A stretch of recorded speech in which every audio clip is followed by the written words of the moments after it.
보겠습니다. 사도행전 20장입니다. 사도행전 20장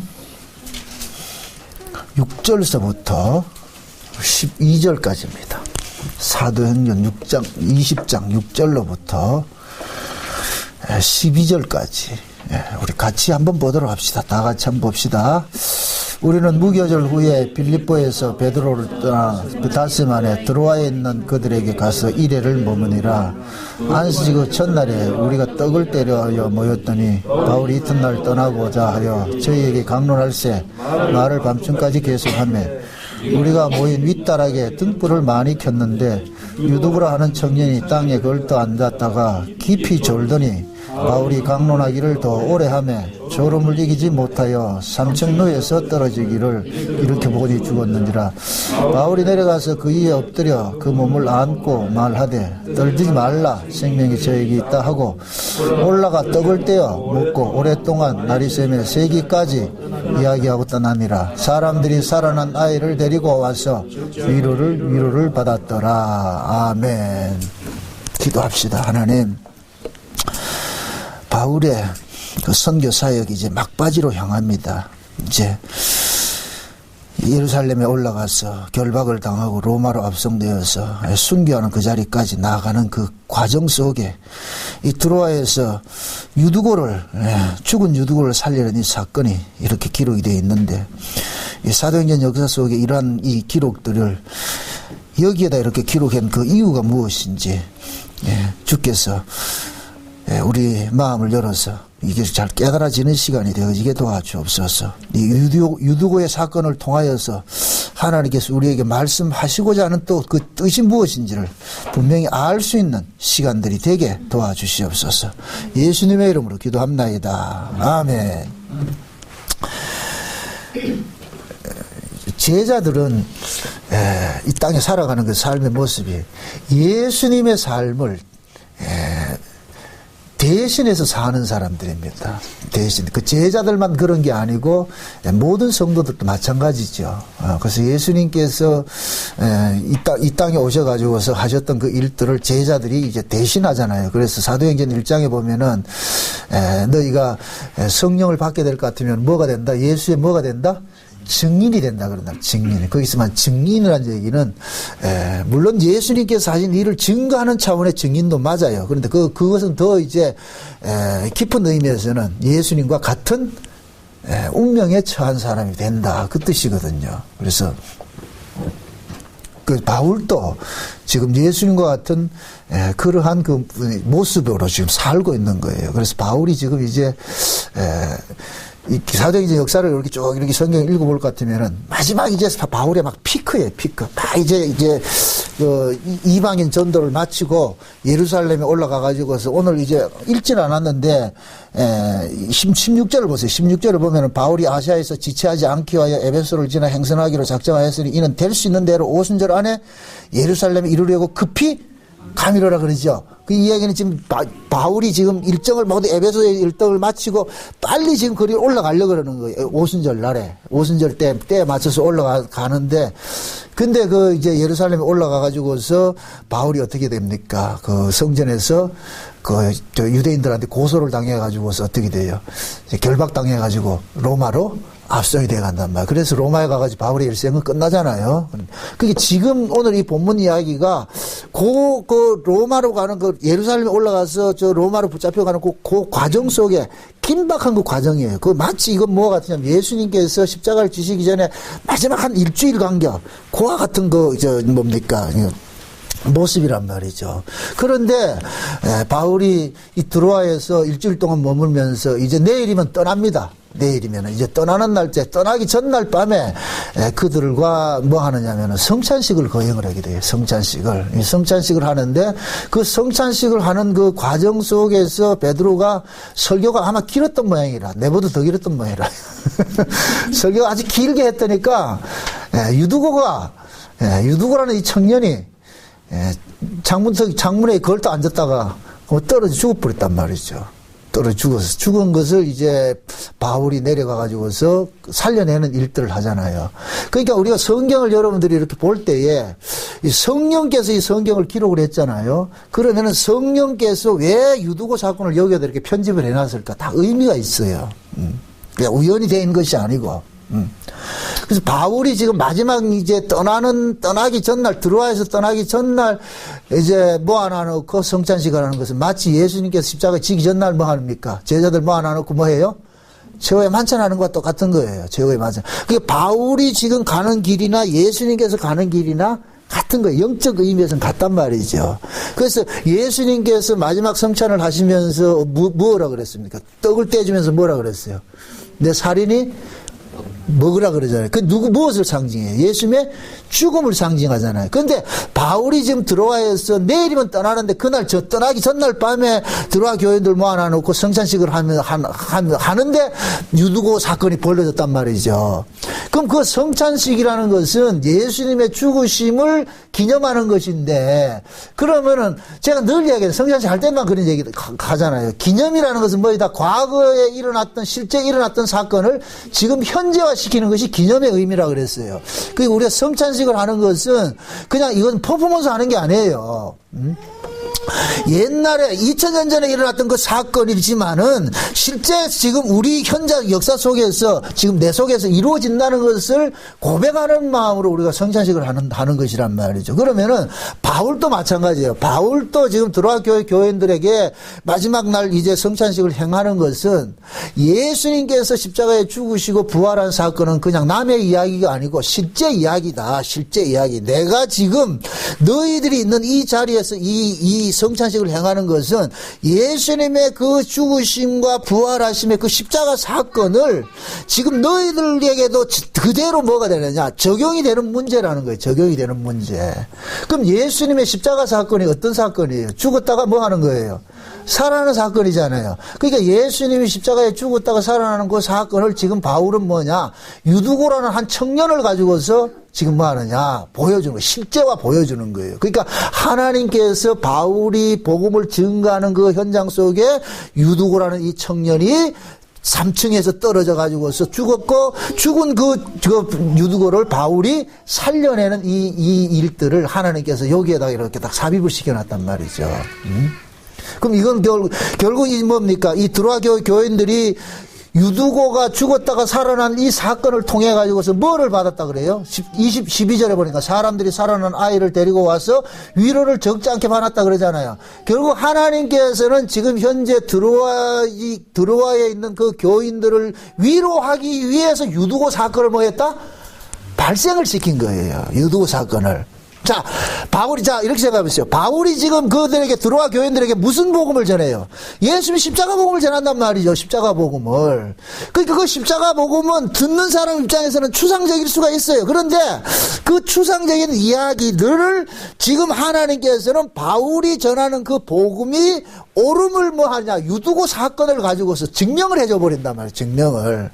바울이 예수님이 죽었다가 살아나신 이 사건들을 이야기한 것을 실제 그 유두고가 바울을 살려내는 걸 통해 가지고서 드로아 교인들에게, 와, 이 바울이 이야기한 것은 그냥 지어낸 이야기가 아니고 실제 하나님께서 예수를 십자가에 죽었다가 살려내신 것처럼 지금도 그 자기 백성들, 예수 안에 있는 자기 백성들은 이 유두고처럼 죽었다 할지라도 다시 살려내는 일들을 당하게 된다.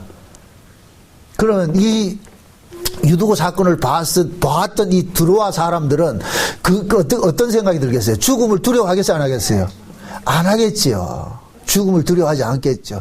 왜 하나님께서 역사 속에 예수님께서 십자가에 죽으시고 부활한 사건을 보여주셨느냐 하면은 그게 우리를 위한 위로란 말이죠. 위로. 야, 울산 목양교회 성도들아, 너희들이 예수 믿다가 핍박당하고 또 너희들이 이렇게 죽임을 당한다 할지라도 그거는 예수 때문에 당하는 것이기 때문에 예수님께서 십자가에 죽으시고 부활한 그 부활을 했듯이 너희들도 예수와 같은 운명으로 죽었다가 부활할 것이다 라는 걸 이야기를 해준단 말이죠.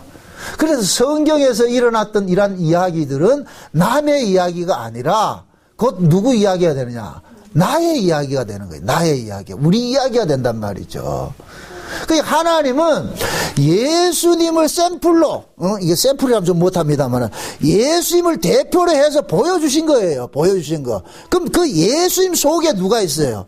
자기 백성들이 있잖아요. 우리가 있잖아요. 그럼 예수님이 처했던 그 운명이 그대로 우리에게 그대로 뭐가 되며? 전수가 되겠죠. 전이가 되겠죠. 그러면 예수님께서 당하시고 일어났던 그 사건들도 그대로 우리에게 전이가 되면 우리도 예수님처럼 죽음에 넘겨왔다가 다시 살리심을 받는 일들을 겪게 된단 말이죠. 그렇게 되면은 뭐가 남게 되느냐면은 우리는 분명히 죽었다가 다시 살아난단 말이에요. 살아날 때 우리로서 살아나는 것이 아니라 누구 안에서 살아나죠. 누구 안에서. 예수 안에서 살아나는 것이죠. 그러면 뭐가 되는 거예요? 내가 죽었다가 다시 살아난 나는 누구 안에서 사는 자가 되는 거예요? 예수 안에서 사는 자가 되는 것이죠. 자, 보세요. 원래 하나님께서 창세전에 언약을 세우실 때는 그리스도 안에서 우리가 사는 자로 언약을 세우셨어요. 그런데 우리가 이 땅에 뭡니까? 아담 안에서 먼저 태어났잖아요. 그러니까 아담 안에서 우리가 태어난 자들은 누구로 사느냐? 자기 독자적으로 사는 거예요. 자기로 사는 거예요. 자기로 사는 자를 하나님께서는 어떻게 하느냐? 죽인단 말이죠. 나로 사는 자를 죽이고 예수 안에서 부활을 시키게 된단 말이에요. 그러면 예수 안에서 살아난 자는 이제부터는 누구로 사는 거예요? 자기로 사는 거예요? 예수로 사는 거예요?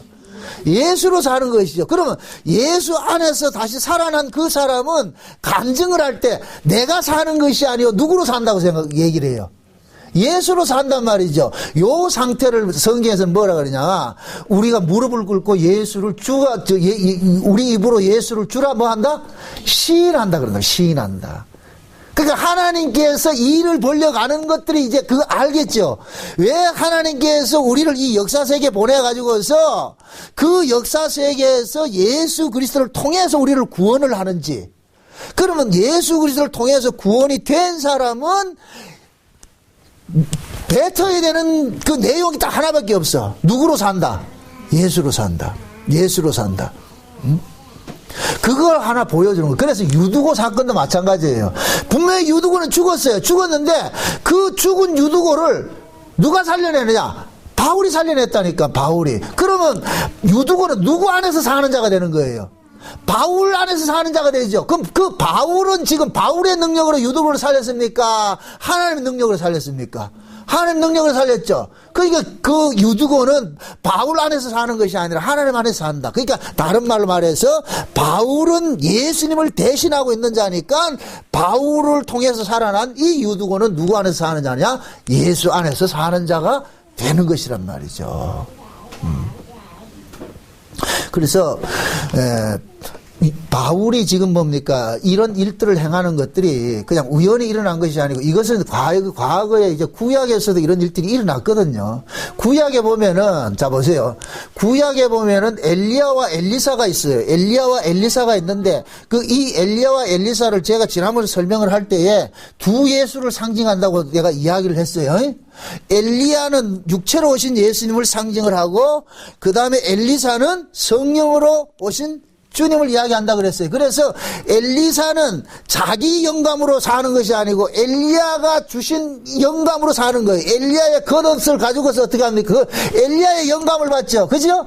엘리야의 영감을 받고서 엘리사는 엘리야의 영감으로서 살아난단 말이에요. 그런데 엘리야도 죽었던 자를 살리는 일들이 있고 엘리사도 죽었던 자를 살리는 일이 있어요. 요걸 그대로 신약으로 적용을 할 것 같으면은 예수님께서도 죽은 자를 살리는 일들을 하고 예수님을 따르는 제자들도 죽은 자를 살리는 일들을 하는 거예요. 이해되죠? 그러면은 예수님께서 죽은 자를 살리는 죽은 나사로를 살리는 그것은 엘리야가 죽었다가 이거 참 헷갈린다. 엘리야가 살려낸 그 모습이고 그 다음에 바울은 성령의 능력으로 지금 이 유두고를 살려냈잖아요. 그러면은 바울이 지금 살려낸 이 사건은 구약으로 따져볼 것 같으면 엘리사가 이 아이를 살려내는 거와 똑같은 의미죠. 그래서 구약에서도 하나님께서는 예수님께서 이 땅에 오셔서 해야 될 일도 제자들이 이 땅에서 해야 될 그 일들을 엘리야와 엘리사를 통해 가지고 예표적으로 이렇게 보여준 거예요. 보여줬단 말이죠.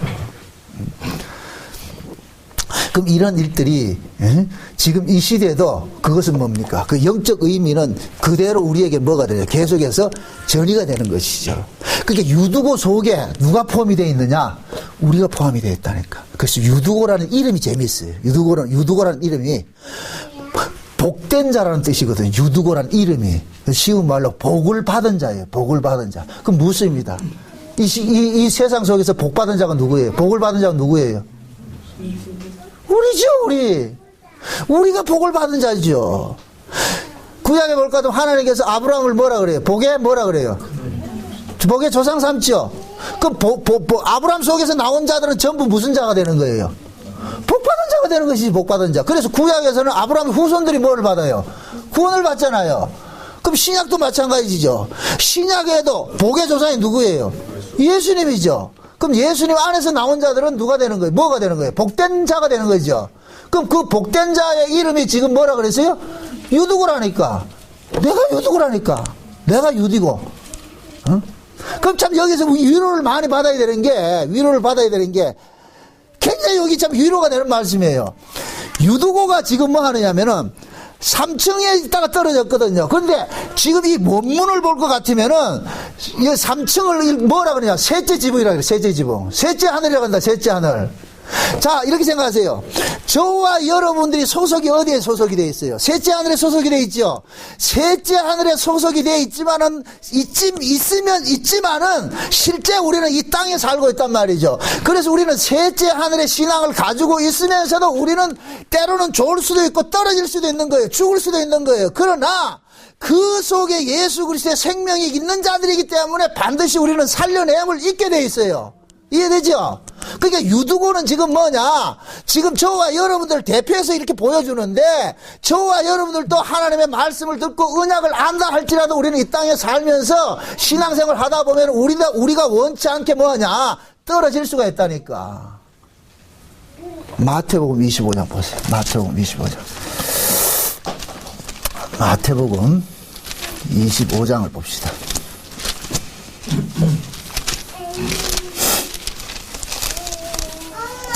1절부터 봅시다. 1절부터.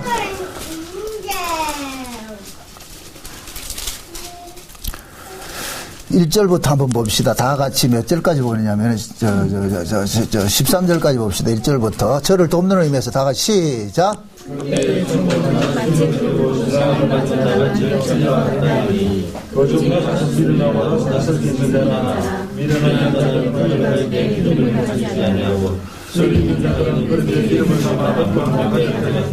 신랑이 아들이 오므로 다 조명하시되 밤좀 이에 그 자녀들이 다 일어나 떡을 준비하시되 미련한 자를 성인 자들에게 이르되 우리들은 이거니 너희는 좀 나아가라.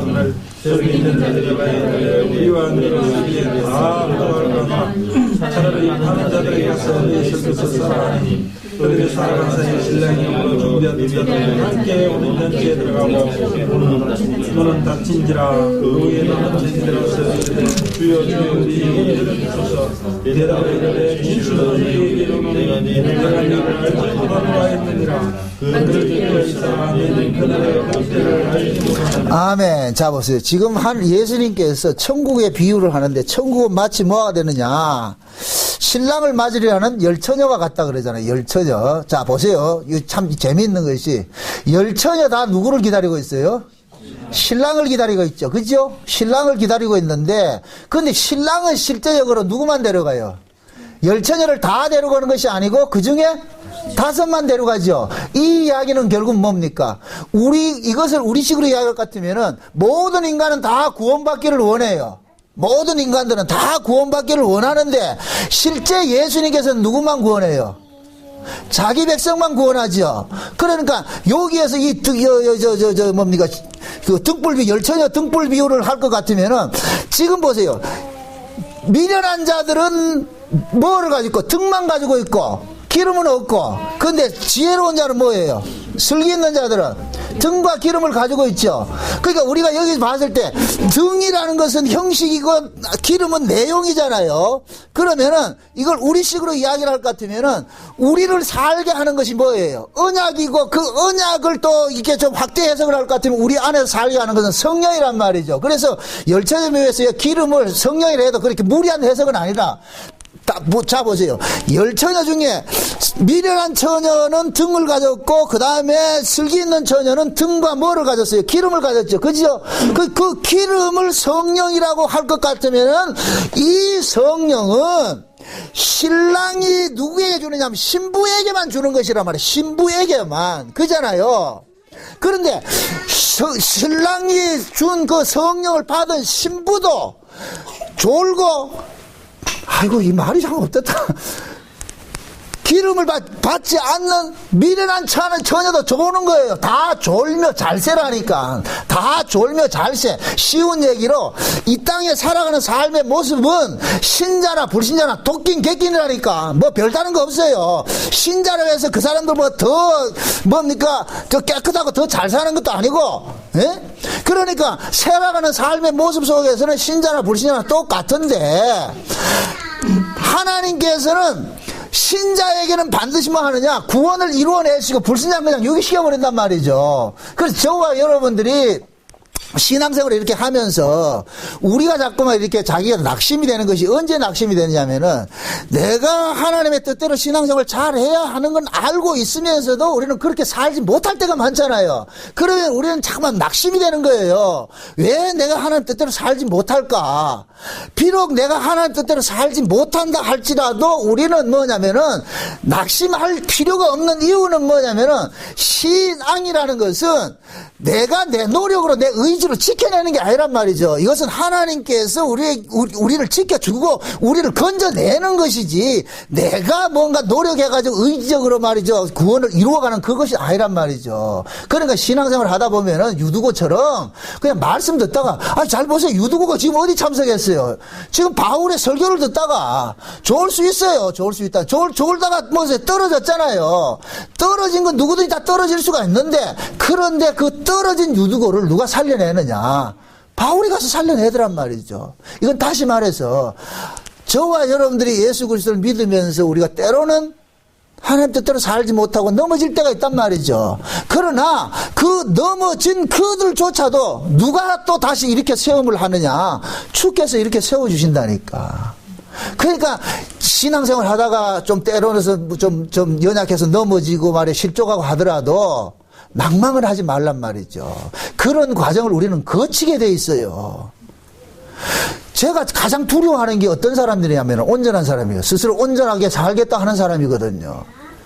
신앙이라는 것은 하나님께서 우리에게 남기고 싶은 것은 뭐냐면은 내가 하나님으로부터 용서받고 은혜를 받고 긍휼을 받은 걸 이걸 남기고 싶어 하는 것이지 내 잘난 걸 남기고 싶어 하는 게 아니란 말이죠. 하나님의 요구는 그거예요. 너희들 내 아들 때문에 사는 거 아느냐 이걸 묻고 싶은 거예요. 너희들 내 아들의 피 뿌림 용서받은 거 저 십자가에 죽은 그것 때문에 살고 있는지 그걸 묻고 있다니까.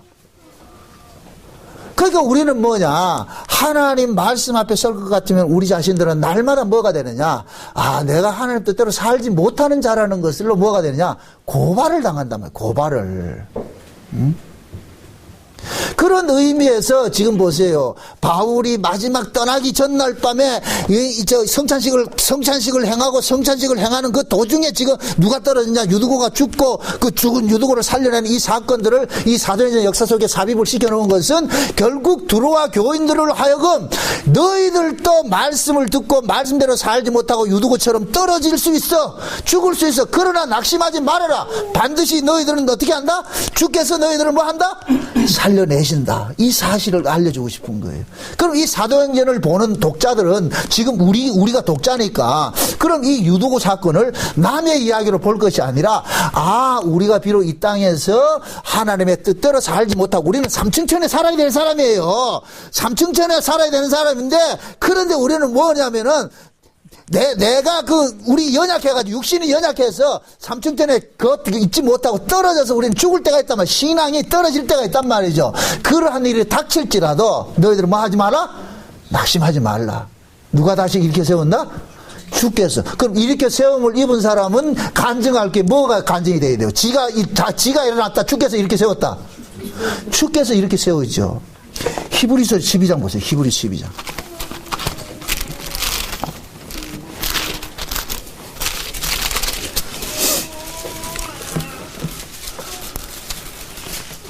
히브리서 12장.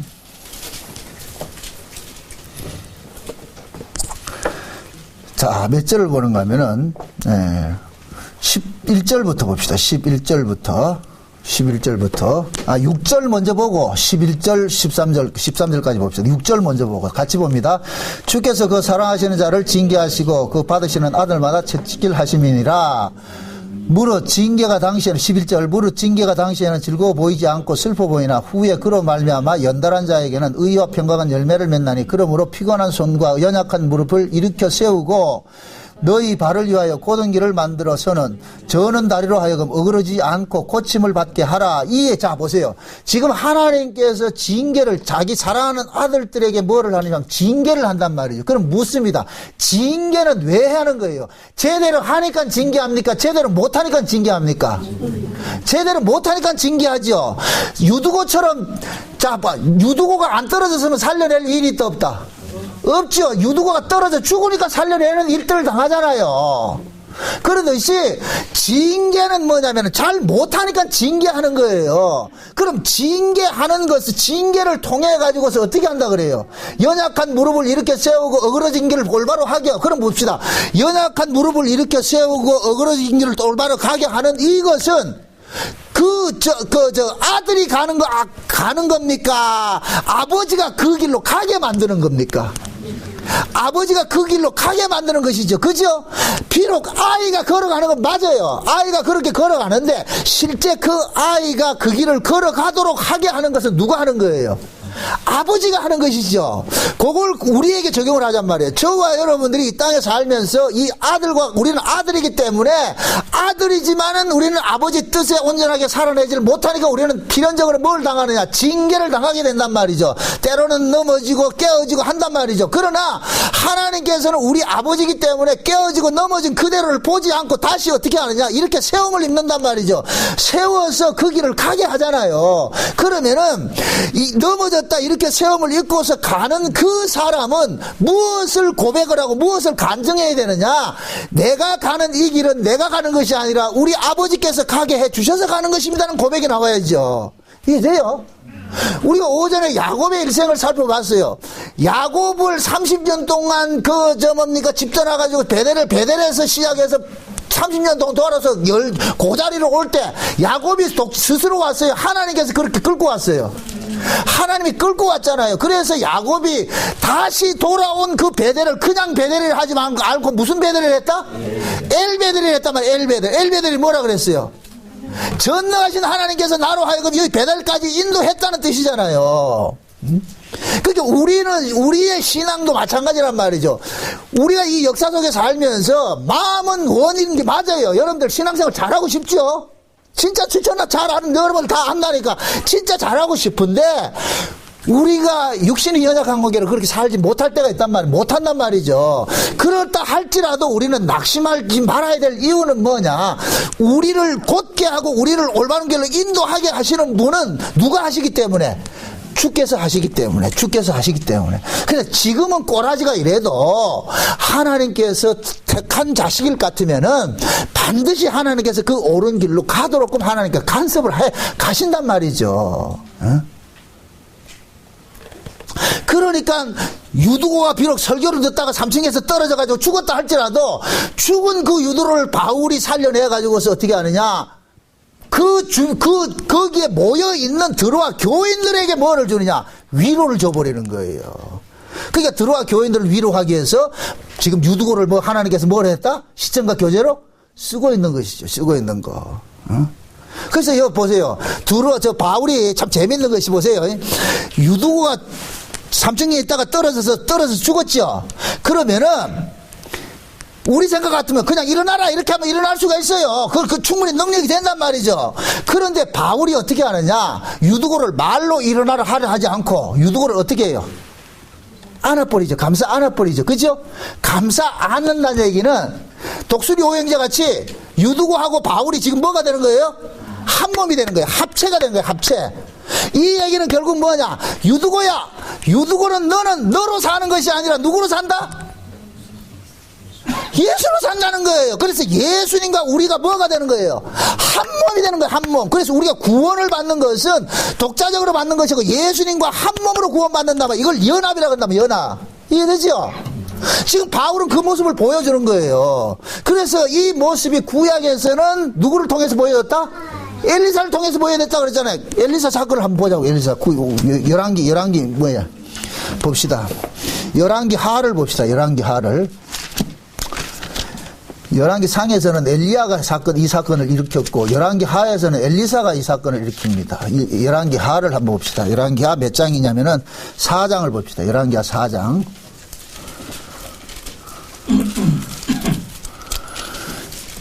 열왕기 하 4장입니다. 4장. 자, 8절부터 봐야 되는데 이걸 전체를 다 보려면 시간이 많으니까. 자, 제가 랜덤으로 읽습니다. 4장 8절 봅시다. 하루는 엘리사가 수넴에 이르렀더니 거기 한 귀한 여인이 저를 강권하여 음식을 먹게 한 거로 엘리사가 그것을 지날 때마다 음식을 먹으러 그리로 들어갔더라. 여인이 그 남편에게 이르되 항상 우리에게 지나는 이 사람은 하나님의 거룩한 사람인 줄을 내가 아노니 우리가 저를 위하여 작은 방을 담 위에 짓고 침상과 책상과 의자와 촛대를 진설하사이다. 저가 우리에게 이르러 거기서 유하리다 하였더라. 자 보세요. 엘리사가 하루는 수넴 지역으로 지나갔는데 그 수넴 지역에 있던 한 여인이 엘리사를 뭐 하느냐? 영접을 하죠. 영접을 하죠. 요건 그 뭐냐? 우리가 예수를 영접하는 것과 똑같은 거예요. 근데 실제 우리가 이게 복음적인 의미에서 봤을 때는 우리가 예수를 영접하는 것으로 보이지만은 실제 예수님이 우리를 뭐 하느냐? 끌어당기는 것이 돼버리는 거예요. 끌어당김이 돼버린단 말이죠. 그래서 엘리사가 들어가가지고서 이 집에 들어가봐가지고서 기거를 하면서 그 집 사정을 가만히 보니까 이 집엔 뭐가 없냐? 자식이 없어. 자식이 없어. 그래서 뭐 하느냐? 자식을 주겠다 그런다니까. 몇 절에 보니까 16절에 보니까 엘리사가 가로되 돌이 되면은 내가 아들을 안으리라. 여인이 가로되 아니로소이다. 내 주 하나님이여 하나님의 사람이여 당신의 계집종을 속이지 마옵소서 하니라.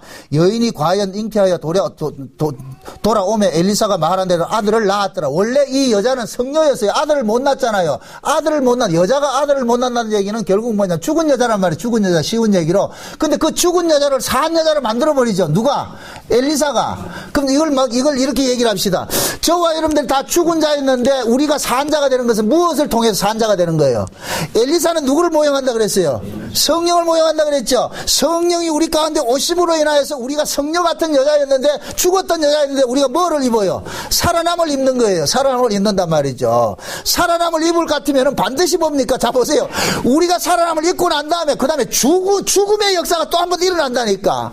그래서 그 아이가 생겨났어요. 아이가 생겨났는데 이 아이가 언제 몇 절에 20절에 보니까 곧 어미에게로 데려갔더니 나까지 어미의 무릎에 앉았다가 죽은지라. 그 어미가 올라가서 아들을 하나님의 사람 침상에 두고 문을 닫고 나와서 그 남편을 불러 이르되 청건대 한 사왕과 한 나귀를 내게로 보내소서. 내가 하나님의 사람에게 달려갔다가 돌아오리다. 이게 뭐냐면은 엘리사가 그 여자에게 네가 명년 이맘때 되면은 아들을 낳을 것이다 했는데 그대로 아들을 얻었는데 이 아이가 자라다가 죽어버리죠. 그 여인의 품에 죽어버리잖아.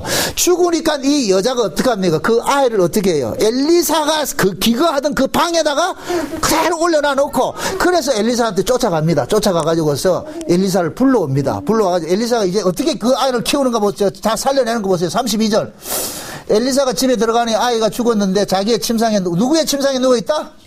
자기 침상에 누워있죠. 자기 침상에 누워있는데 들어가서는 문을 닫으니 두 사람뿐이라. 엘리사가 여호와께 기도하고 아이의 위에 올라가 엎드려 자기 입을 그 입에, 자기 눈을 그 눈에, 자기 손을 그 손에, 그 몸에 엎드리니 아이의 살이 차차 따뜻하더라.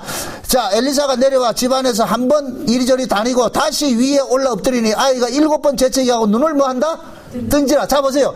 엘리사가 지금 죽었던 그 아이를 어떻게 합니까? 눕혀 시체 위에 어떻게 해요? 그대로 합체가 되죠. 합체. 입과 입이 마주치고 눈과 눈이 마주치고 말이야 손과 손이 마주치고. 이렇게 하는 것은 요즘식으로 말할 것 같으면 뭐 하는 거예요? 자료를 뭐 하는 거예요? 다운로드 하는 것이죠. 지금 엘리사의 생명이 누구에게로 들어가는 거예요? 죽었던 아이에게로 들어가는 것이잖아요. 그죠? 죽었던 아이에게로. 그러면은 바울이 지금 유두고에게 엎어져 가지고 바울을 감싸 안았단 말이죠. 바울이 유두고를 감싸 안았단 말이죠. 그럼 바울이 유두고를 감싸 안은 이 모습은 엘리사가 그 아이를 그대로 합체하는 그 모습과 동일한 모습이라면 동일한 모습. 이해돼요? 그러니까 지금 보세요. 엘리사가 죽은 그 아이에게 누구의 생명을 공급해 줍니까?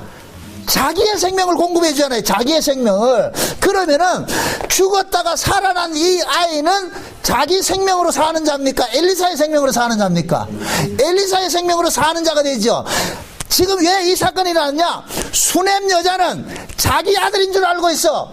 자기 아들인 줄 알고. 그 자기 아들은 반드시 죽어야 돼요. 내 아들은 내 아들이 되면 안 되고 누구 아들이 돼야 되느냐? 주의 아들이 돼야 돼. 주의 아들이. 이해돼요?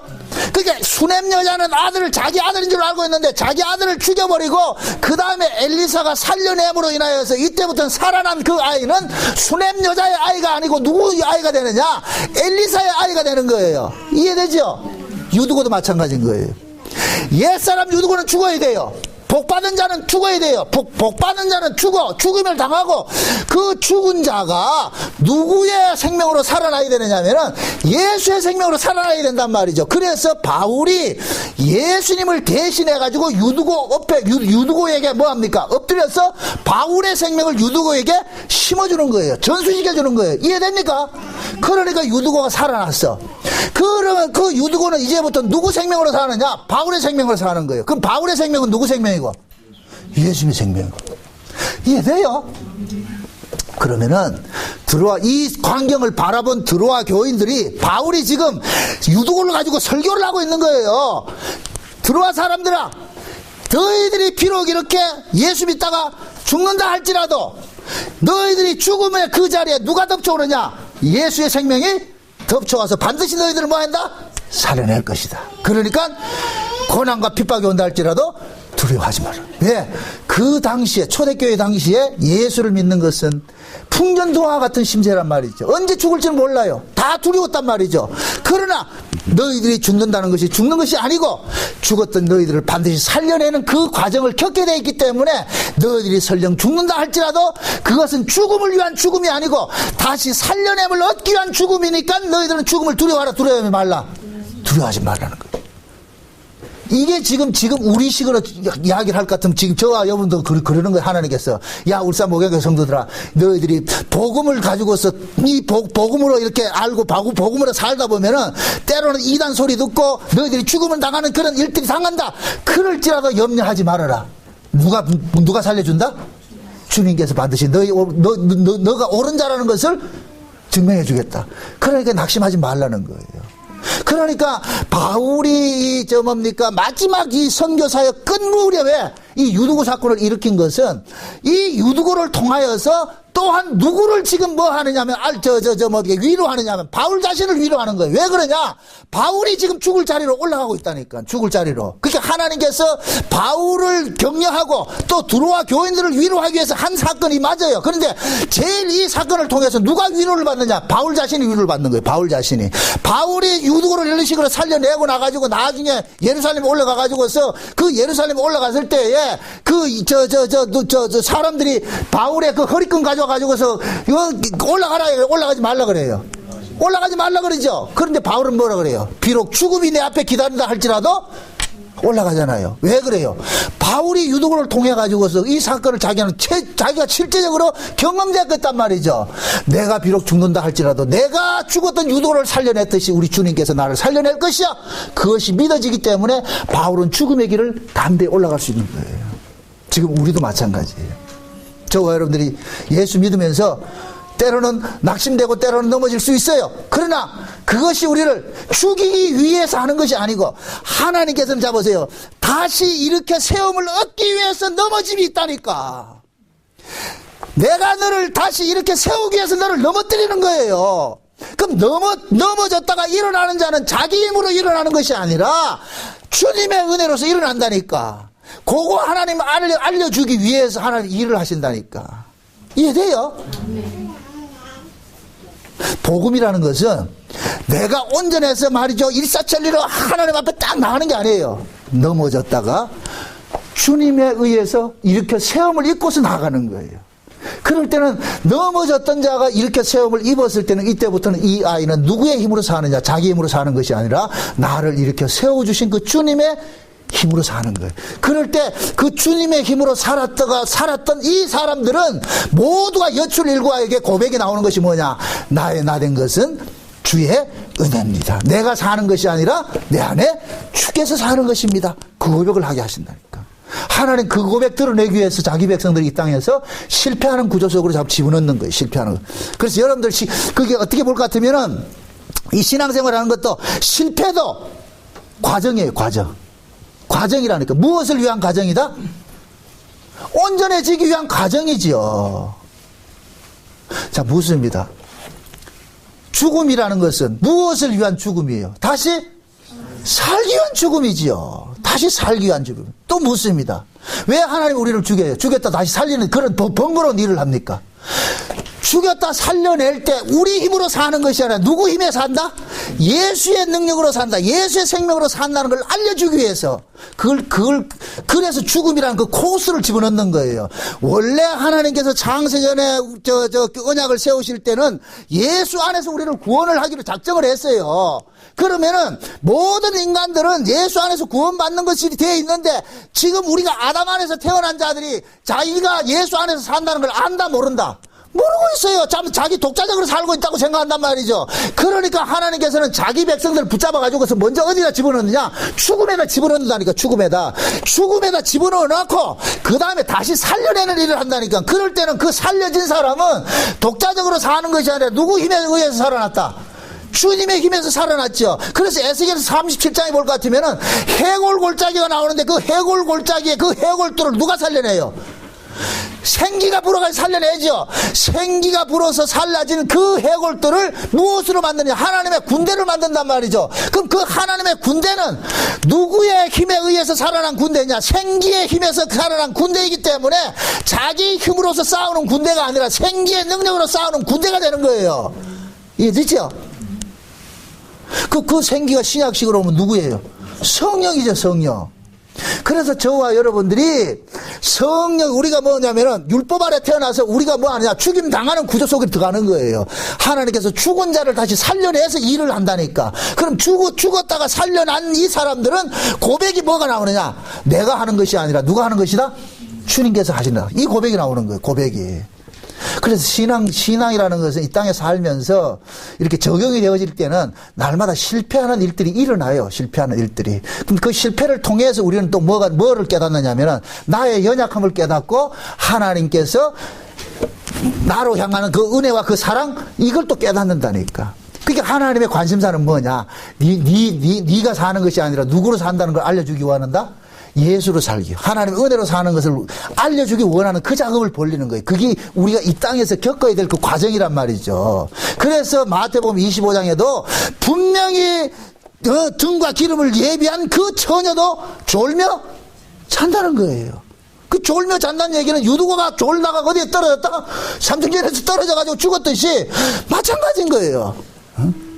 근데 졸며 자더라도 그러나 뭐하냐, 졸며 자는 자를 신랑이 깨우는 거예요. 깨운다니까. 유두고도 그 바울이 살려냈듯이.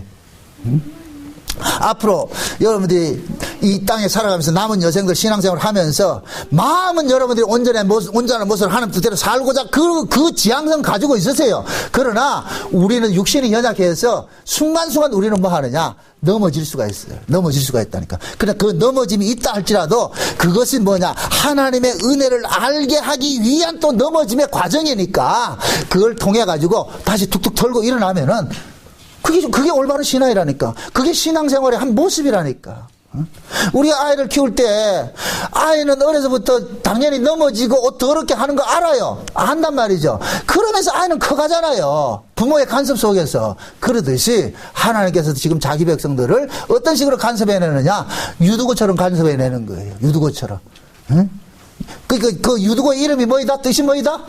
복받은 자라 그랬어요. 그럼 저와 여러분들은 복받은 자는, 그 복받은 자는 반드시 복의 자리로 앉게 하는 것이, 그 책임이 누구 책임이다? 우리 책임이다. 주님 책임이다. 주님 책임이죠. 그래서 주님께서는 자기 백성들은 이 세상에 그 어떤 환경 속에 있다 할지라도, 죽었다 할지라도 다시 그를 살려내는 일들을 하는 거예요. 시편 기자가 그러잖아요. 별과 별 사이에 깃들을지라도 주님 찾아가시고, 저 바다 속에 들어가 있을지라도, 음부 속에 자리를 펼지라도 거기에서 끄집어내신다 그런단 말이죠. 왜? 우리를 구원하는 것은 우리의 몫이 아니고 누구 몫이기 때문에, 우리를 구원하겠다고 하신 하나님의 몫이기 때문에. 그래서 그 하나님의 의지가 우리로 하여금 뭡니까? 하나님께서 원래 계획했던 그 자리로 반드시 끌고 가게 돼 있단 말이죠. 그러니까 신앙생활 하면서 때로는 우리가 하나님 뜻대로 말씀대로 살지 못한다 할지라도 그것 때문에 낙심하고, 그것 때문에 주저물러 있지 말고 주님께서 다시 한번 이렇게 세워서 그런 일들이 일어나니까 그때마다 뭐하냐? 주여, 내 연약함을 아시니까 주께서 나를 이렇게 세우시고 주께서 나에게 은혜를 베푸시고 주의 긍휼을 허락해 주셔서 우리는 넘어진 그 자리에서 바라볼 것 딱 하나밖에 없어요. 주의 긍휼밖에 없다니까. 하나님 도와주세요. 그게 기도라니까. 그래서 우리는 이 땅에 살면서 때로는 넘어지고 때로는 좌절하고 낭망되는 일이 있다할지라도 그 자리 속에서 무엇을 해야 되냐? 하나님 앞에 뭐 해야 되냐? 기도하면 돼. 기도하면. 하나님 도와주세요. 그래서 기도는 하나님과의 관계 안에 있지 않는 사람은 절대 기도가 안 된다니까. 그래서 성령이 기도케 한다고 하는 거예요. 성경은 내가 기도하는 것이 아니라 성령께서 기도케 해 주신단 말이죠. 그럼 그 성령이 있는 사람들은 항상 넘어짐 속에서도 어떤 환경 속에서도 누굴 바라보게 된다? 전능자를 바라보게 돼 있죠. 왜? 나의 생명이 어디서 오기 때문에? 주께로 오기 때문에. 그래 시편 기자가 뭐래요? 나의 도움이 어디서 오나? 어디서? 천지를 지으신 여기로 온다 그러는 거예요. 그래서 시온을 자꾸 바라보게 되는 거예요. 그게 신자라니까, 신자. 그러니까 여러분들이 앞으로도 신앙생활 하면서 주님 바라보는 그 일, 그것은 주께서 허락하실 거예요. 계속 그렇게 만들어 가신다는 게 우리 속에서. 그래서 내가 있는 그 어떤 상황 속에서도 주님 바라는 그 일들을 게을리하지 마시고, 어려울 때 주님 찾으시고, 주님 찾으시면 그때 주님께서 내가 여기 있노라 팔레 메신다니까. 그런 경험들을 많이 해가서 결국 하나님께서 멀리 있는 하나님이 아니라 내 일상 속에 나와 함께 동행한다는 이 하나님을 깨달아 가시고 느끼시고 맛보시는 그런 기회가 많이 일어나기를 주의 이름으로 축원드립니다. 기도합시다. 아버지 하나님 감사합니다.